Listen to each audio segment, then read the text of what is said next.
አሁን ከምናየው ፊት እምነት የተቀባው ፊት ይሻላል ይሉኛል። እና 12ኛ ክፍል ኦልሞስት ከግማሽ ሴሚስተር ጀምሮ እንደዚህ ተሸፍኜ ነበር መሄደው። ሻርፕ ሸፈንና ከዛ በኋላ እኔ ብቻ ይታያል ነገር።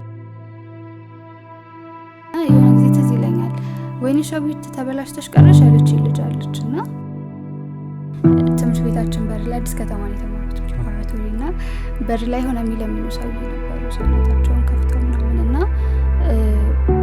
የሚለምኑት በለምጹ ነው። ሰውነታቸው ላይ ለምጽ አለ። ሸዊት እንደዚህ ኮልቶ መልቲ ሆነ። በጣም አምረረሽ የከፋሽ ጊዜ ታስታውሻለሽ? በዚህ ጉዳይ ላይ በጣም ብዙ የተከፋባቸው ሞመንቶች እረሳለሁ፣ ግን አንድ የቀረ አለ። ያ ማለት በጣም ተከፍቼበታለሁ ማለት ነው።